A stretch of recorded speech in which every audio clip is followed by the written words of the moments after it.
As time moves forward, as technology changes and grows, as the infrastructure of companies continue to ebb and flow, one thing remains the same. A leader has to produce. This is the Mosley Method Mastering Leadership Podcast, a transformational leadership approach that's centered around three core concepts: vulnerability, transparency, and authenticity. On this show, you'll learn how to be open and honest with yourself and with others, while also developing trust, empathy, and respect within your team. You'll learn how to empower them to take ownership of their roles and responsibilities. This is the Mosley Method Mastering Leadership Podcast. And now your host, Edward E. Mosley Jr.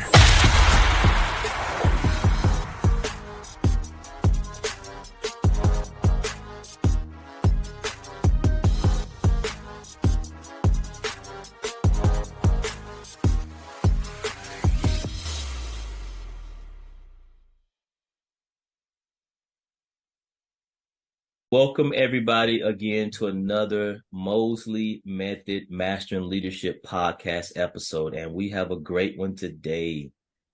Wow, we have an amazing physician, and I won't get into what she does or who she helps. I will let her get into that for you. But we have Amna Shabbir. Amna, welcome to the show. Introduce yourself. Tell us what you do, and then tell us a little bit about what you think leadership means and what it's about. So welcome to the show. Thank you so much. I'm delighted to be here. My name is Dr. Amna Shabbir. I am a physician, a geriatrician, so to say. I take care of older adults. And I'm also a certified coach, and I help early career physicians, our younger doctors, especially those that are transitioning out of medical training and they're establishing themselves as physicians, kind of take care of all their unique needs. And so they have longevity in medicine and they're taken care of. And with that intent, I am the founder and CEO of the Early Career Physicians Institute. Very, very happy to be here. You had asked about leadership and all the things leadership. So if I kind of look at my journey as a healthcare worker, my journey as a physician, I feel leadership is a very important conversation that we need to have in healthcare. We need to talk about who are the leaders that are taking care of our healthcare system as a whole, who are taking care of our healthcare workers. And with us recently having gone through a massive pandemic, the need for leadership has never been louder, and we're seeing the after effects of what poor leadership does to us in healthcare and what good leadership does to us in healthcare. And so if I had a magic wand and if I had all the power in the world, what I would hope for leadership to be in the healthcare space and in general and other organizations as well would be really first and foremost empathetic leadership. And somebody who is leading you from a space of empathy and understanding, the understanding of your struggles, of having walked in your shoes. And from the space of empathy, bringing inspiration and moving forward from there. Got it. That is awesome. I think it's really, you never think about it. You're like, okay, we go to the doctor for everything, head, eyes, ears, back, whatever. And I'm the guy that's frustrated. You want me to be there at 1:00. I get there at 12:45 because you want me there 15 minutes early. And then I sit there for 20 minutes past my time. And so I'm upset, I'm mad. But what we don't, and then we finally get into the room, what we don't think about is the doctor, the physician. Like, they have their own families. They have everything going on in their lives. And they may be, patient after patient after patient. And I never thought about doctors having coaches. That's pretty cool because, I like coaching career professionals on life and leadership and career as well. But when you have someone that have walked the shoes like yourself, um, and you can understand that their verbiage, their language, their body language, I think that's amazing. And so I want to really commend you with that. And I wish you the best of luck in your business doing that. That is hands down very, very important. But you talked about the empathetic leader space. A lot of aspiring leaders or, current leaders, they struggle with that space. Why do you think they struggle with the empathetic space or the sympathetic space, vice just task driven, performance driven? Why do you think they struggle with that? Yeah, absolutely. Thank you for sharing your support of physician coaching. I really want to just mention that, and it is so important. When what happens with growth and progress is, I feel that in our society and culture, this persistent achievement culture that we have, and once somebody reaches that space where they can call themselves a leader, they have worked so hard to get to that point that sometimes they forget the journey that it took when they were down in the trenches, when they were with the little people, when they were not in the ivory tower.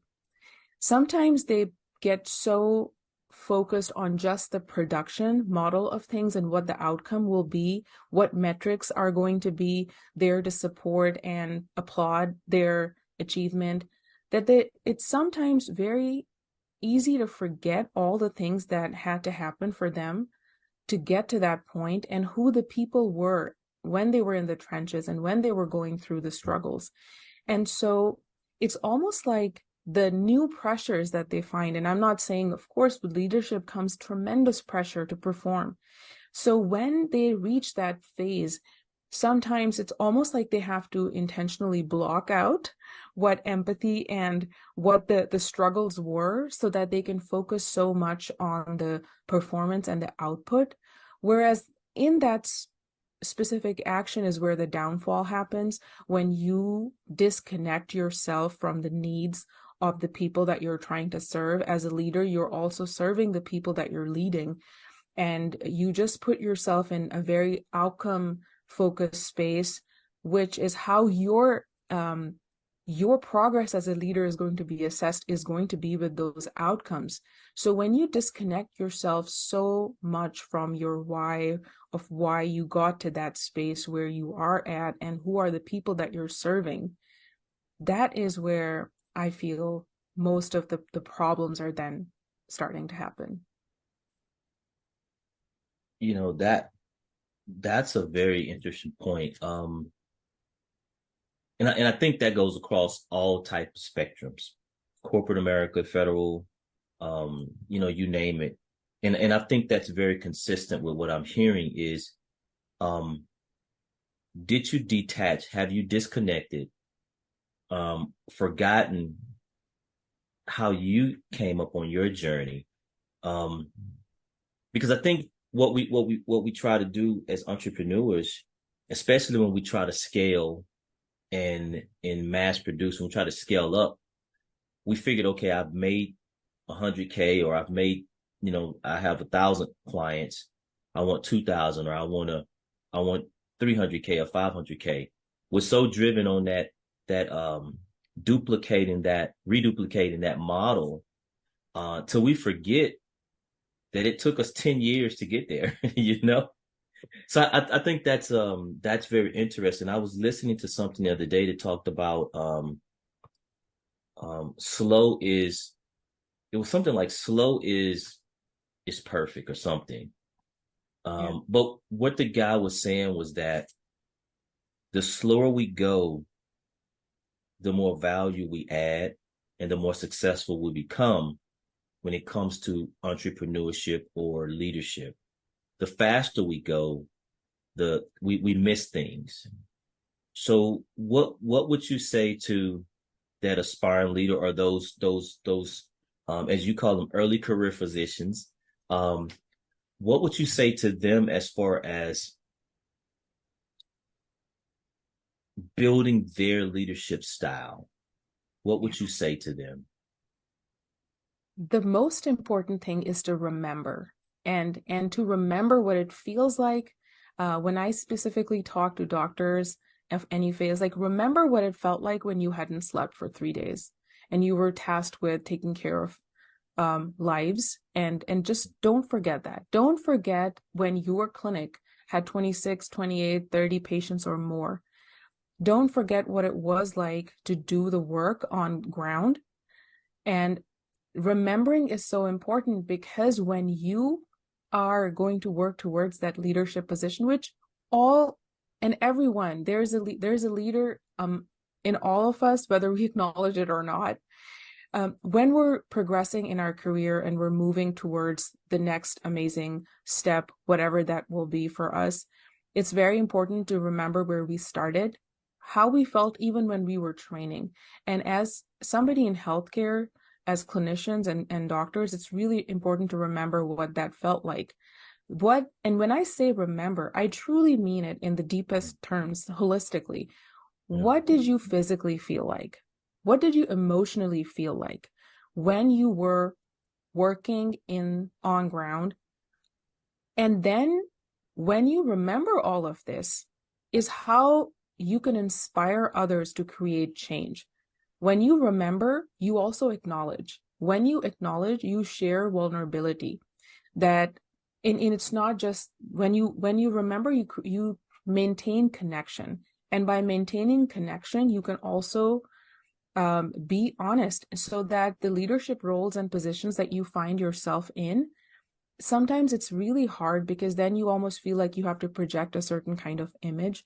But when you remember and you stay authentic and you stay vulnerable, you allow others to help you as well.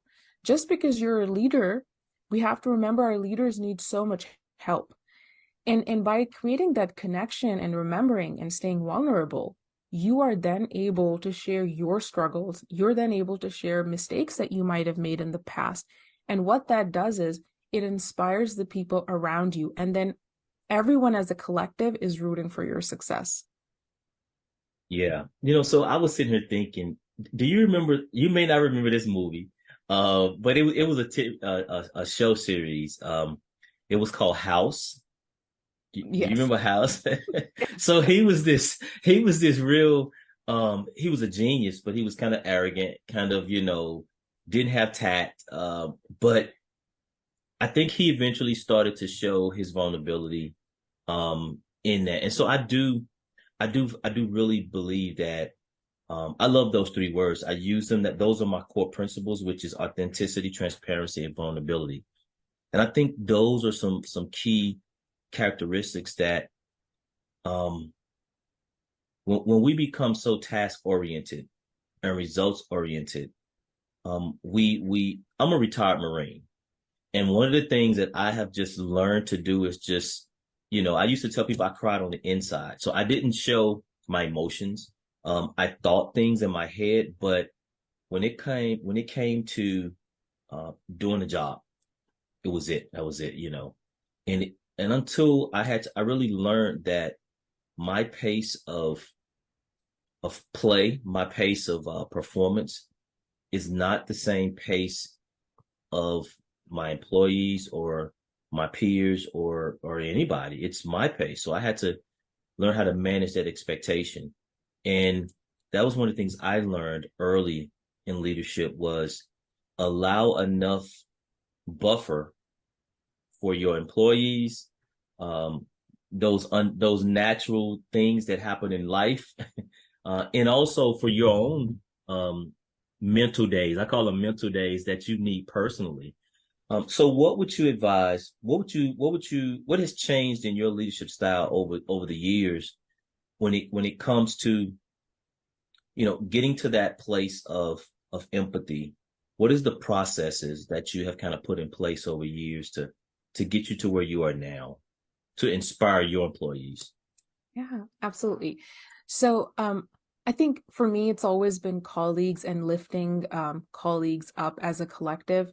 And the thing that has allowed me the most growth has been I love how you said transparency, because that word transcends so many different levels. So when we're practicing empathy and we're practicing transparency, and when we're being vulnerable, we're also being transparent. I think those have been the core principles. I have decided to just look at my existence in a system as a collective, where before it's like when you are tasked to lead a project, when you're tasked to do something, I think really recognizing that it's not just me. I don't move forward as an independent person. I might be the lead, I might be the person who might be the face of the project, but I am not the person doing everything. So that is both a very humbling recognition. It also is how you create connection. And when I'm being vulnerable, I'm also listening. So one thing that has been transformational is really pausing to listen to the needs of the people that I'm trying to serve, and the outcomes that I'm trying to create. And if more people in healthcare were transparent that way, were vulnerable that way, because we know that running any system is a difficult task. And the moment we can humanize our leaders and we can see them and we can see that they can hear our struggles and our pain points, I think there's tremendous healing in there. There's tremendous growth and there's inspiration, because if I see you and I can see that you see me and you recognize and acknowledge my struggles as well as are open about the struggles that you've gone through, that is the moment that I see the human in you. And there is an innate desire that we all have to help each other move forward. So I feel it comes back to those principles of empathy, of vulnerability, of listening, and inspiring from buy-in, because that's what I get as a leader. Then I get buy-in from you to help me and help all of us succeed as a collective. I like that. Inspire from buy-in. I just read a study. I forget the name of the study. Wow, I know I should know this. But basically what the study said, that 75% of organizations, this is 2002, it just came out. Was it the Gertner study, something like that. But what it said was 75% of organizations today are now using top-down leadership.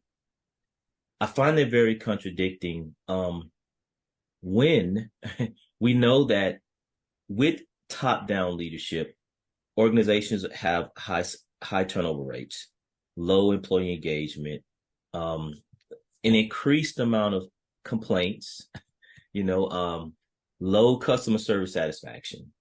So why are we still stuck in this model of top-down leadership rather than, to your point, this holistic team, collective?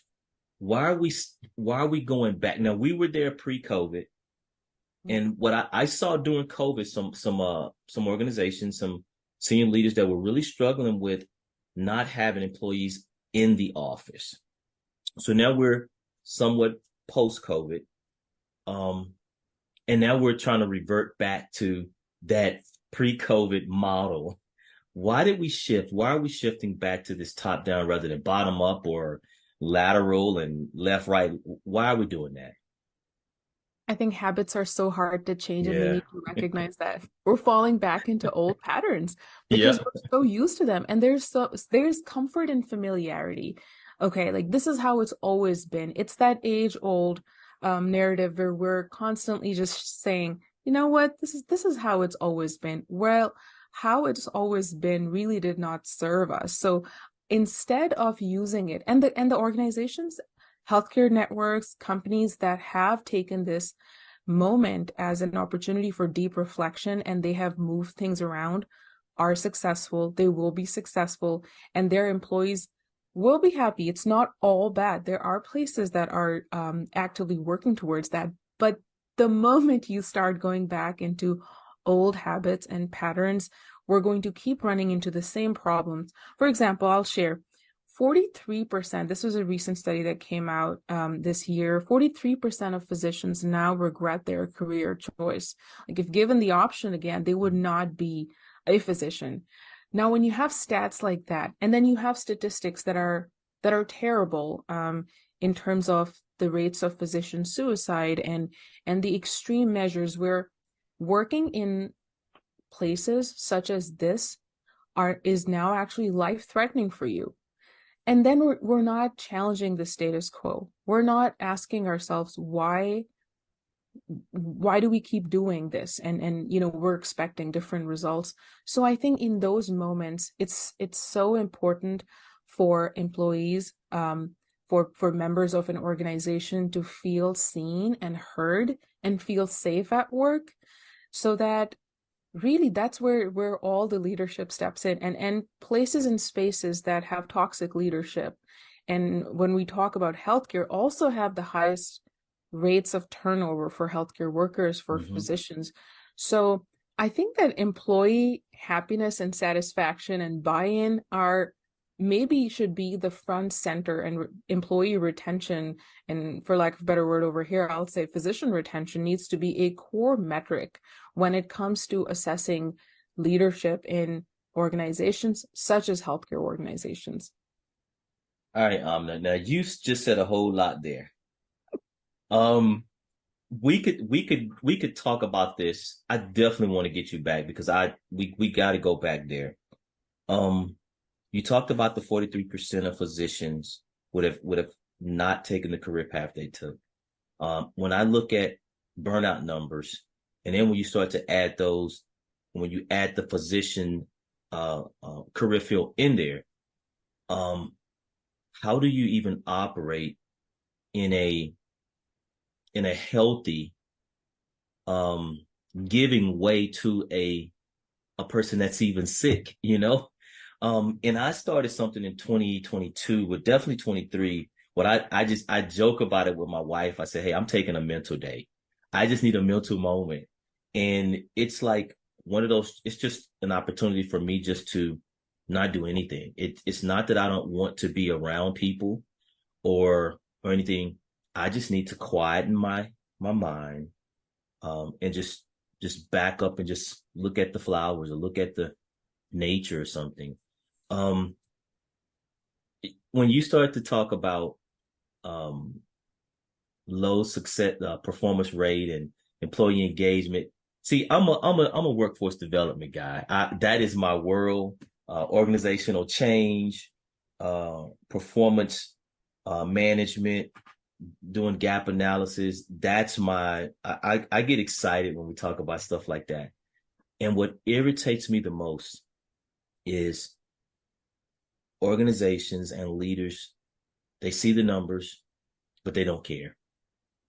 They don't want to act on. It's almost like they're taking a calculated risk of, okay, I can lose 5% or 10% of this particular grade or career field because I'm gonna get more. And what I've seen is the customer service has just drastically went away. And so I would ask you, when it comes to all the stats that we've kind of talked about, these old habits, status quos, norms, burnouts, what would be your advice to I don't want to say a new leader, but someone in a position such as an HR person or employee engagement type person? What would you put in place? Would it be some training, development? What would you put in place to move that culture, to help that culture? Yeah, that's a great question. And kind of just, I want to highlight 2 points before answering it directly.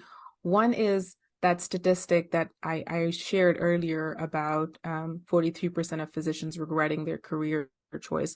I really want to take this opportunity as a moment where, as consumers, for lack of a better word, our patients, and I've been on the other side myself with various health challenges, need to be extremely worried why our physicians and other healthcare workers are feeling that way.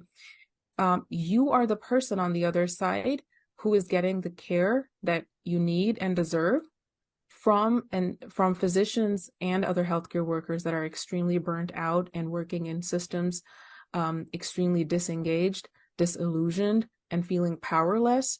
And so anyone listening to this should actually question further and explore where you're getting healthcare. How's the leadership in that space supporting your healthcare providers? I really want to just take that minute and for everyone to pause, like these are the things that the people giving you care are suffering from: your doctors, your nurses, your nurse practitioners, PAs, other healthcare workers. The second thing I want to mention over here is the math that you mentioned. Edward, you were like excited about physician retention and metrics and all those things that I've mentioned. Even the math over here doesn't work, because when you lose a physician in a system, it takes you about up to 3 times their annual salary to replace. So it comes back to that point which you mentioned, that they just don't care. And the fact that larger corporations are getting away by things like that is something that's very deeply disturbing, and which all the American population as consumers of this healthcare system need to question and need to ask, who is caring for these people? And then I would go a step further. That is, who is caring for your leaders? The leaders that are excellent in organizations and they actually care for their employees, they need to be applauded and they need to be celebrated. What are the things that they are doing well? How are we supporting them? So my advice, coming to your question, would be every leader, whoever starts in any position, small or big, even that HR person, everyone should have support. Leaders should lead from a space of wellness and not from just a space of pressure and performance and outcomes. Because what happens is then we are transferring our chaotic energy and creating organizational frenzy and not leading from a space of calm and growth. So my main advice to anyone listening, whoever aspires to be in a leadership position, first of all, is to how can you actually take care of your wellness needs? Like you're talking about your mental day, self-care day. How can we support our leaders, like the leaders who are the leaders of the leaders and organizations as a whole as well? Are you allowing the person that is placed in that position to get appropriate training, to get access to mental health resources? I will actually up and just say it. Does this person need consistent mental health support in the shape of a counselor, a therapist, a consistent coach? Because when we have good people that are supported and valued is how we inspire the whole organization to move forward. So even if we're deciding to apply the top-down approach again, at least the people that you're putting on the top need to have the support that they deserve. Don't wait for numbers to get bad before you're going to offer coaching to that person. Are you offering them consistent support throughout? And we absolutely need to destigmatize everyone asking for mental health help. That needs to be across the board. So 2 things. You brought up an outstanding point. I had an interview, a podcast guest, Dr. Bo Alongo. He's out of Atlanta, medical doctor. And he brought up that very point, that our medical system in America needs to change. He brought up the burnout point. So if you have not had the opportunity to take a listen to his, take a listen to his, because I think yours and his is you all are bringing some points up, and you both are talking about sounding the alarm. You got to sound the alarm. And I won't talk about his episode, but he's set up something I think is pretty cool in the Atlanta area. But the other thing I want you to foot stomp. I need you to talk about this again. the mental health. Take this opportunity to, a minute, whatever it needs to be. Take this opportunity to tell the world about the need of leadership acknowledging the mental health piece, regardless of the space we're in. Absolutely.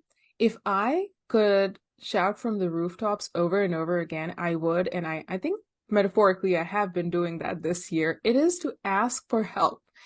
And why do I say this? I say this, it comes from a space of personal struggle. It comes from a space of professional struggle and from a space of what I have witnessed as a physician. And I just want to quickly, the next statements that I make will have mentions of suicide in it. So if this is troubling for anyone listening, please seek the appropriate help that you need. I just want to share over here. Female physicians have up to a 400% risk of suicide as compared to any other profession. That number, up to 400%, I would really beg you to just mull that over. This is a number that I have just taken.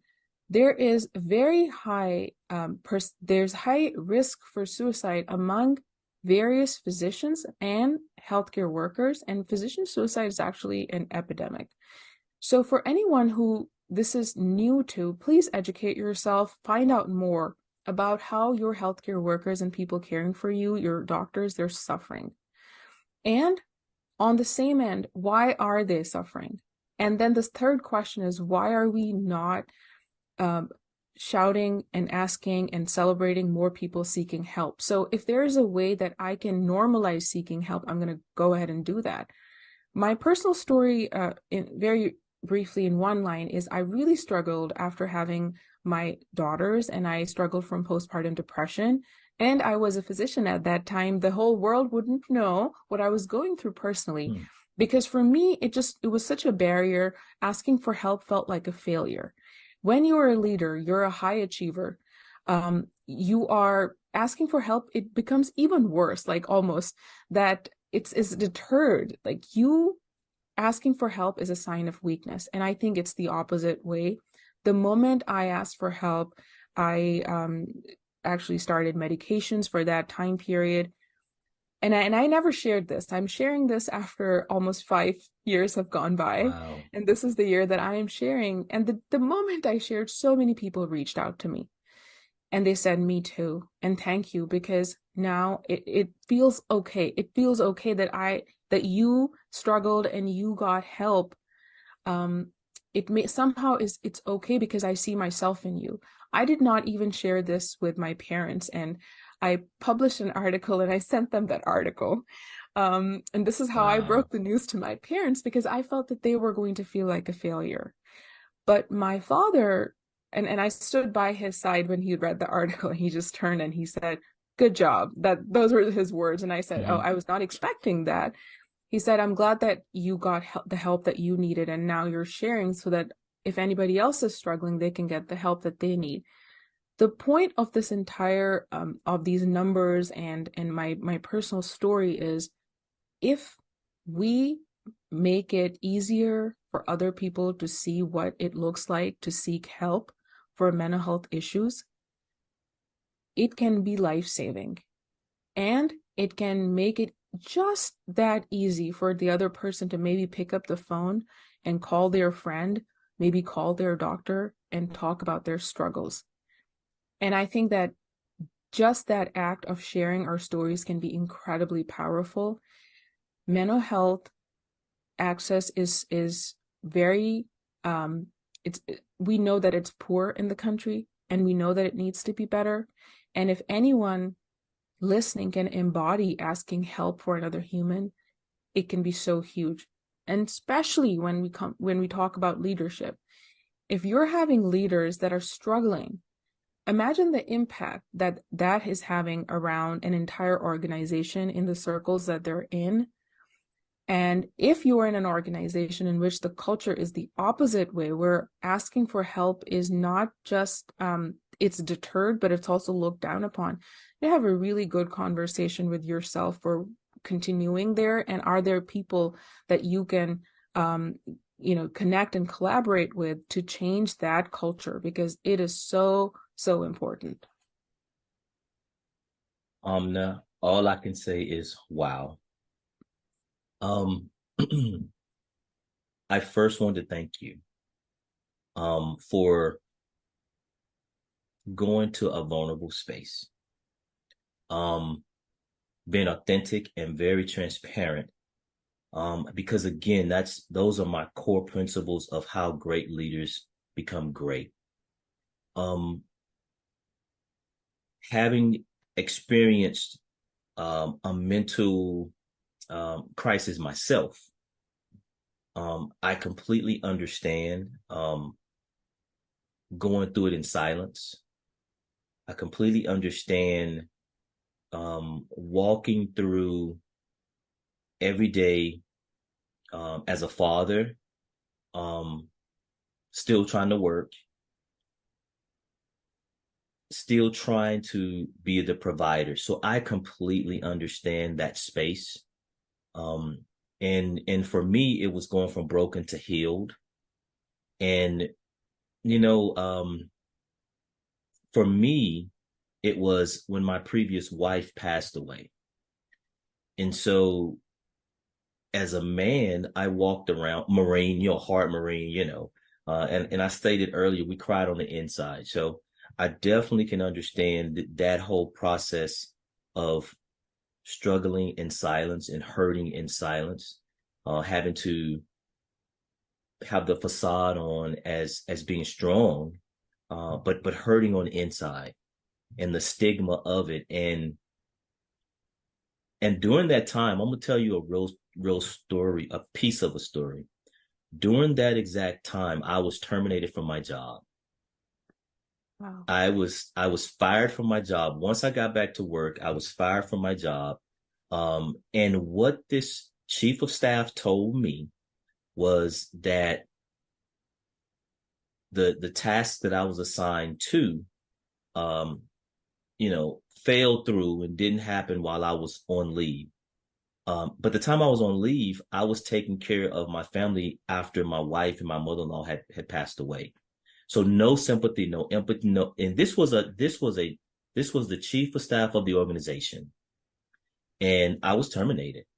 So I go from, two incomes to one income to no income.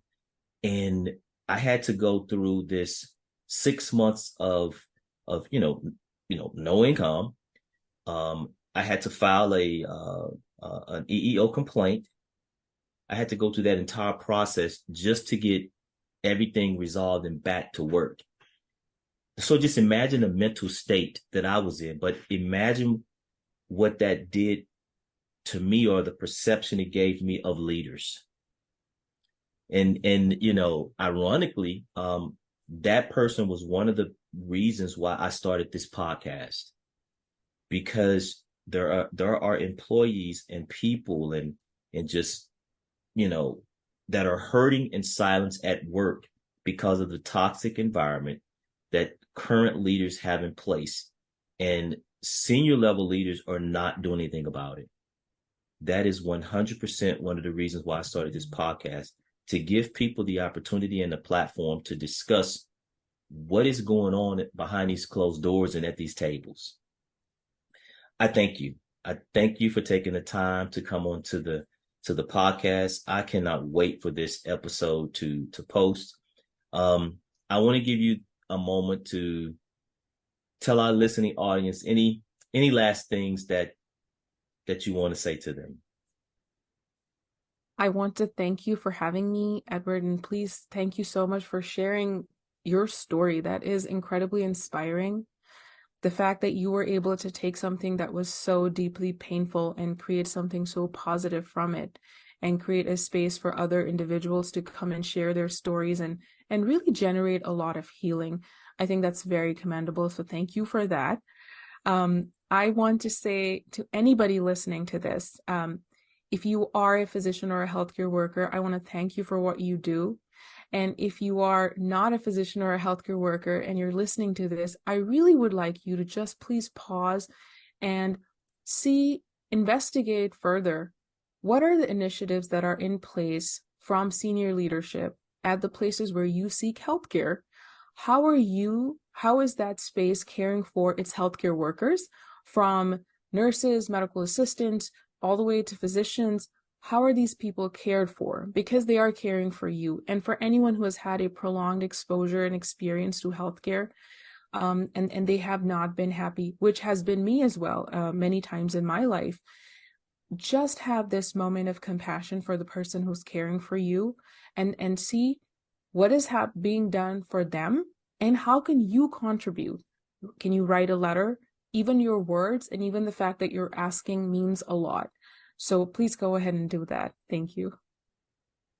Yeah, I want to thank you for taking the opportunity to come on to the Mosley Method Mastering Leadership podcast.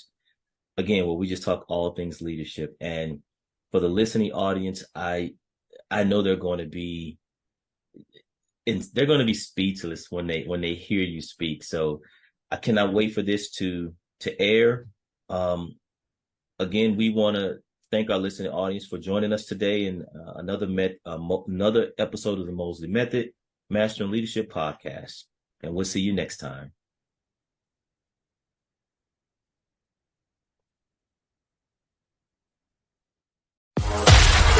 You've been listening to the Mosley Method Mastering Leadership podcast. Edward E. Mosley Jr. has 30 years of leadership experience and is an ICF credentialed leadership coach. And it's his passion to inspire leaders who can foster a safe space where they can empower their followers to take ownership of their roles and responsibilities while sparking collaboration and creativity. We hope you've enjoyed the show. If you did, make sure to like, rate, and review. And we'll be back soon. But until then, find us on LinkedIn, Instagram, Facebook, and Twitter at Edward E. Mosley Jr. To contact the show, send your emails to limitlessboundsteam@gmail.com. See you next time on the Mosley Method Mastering Leadership Podcast.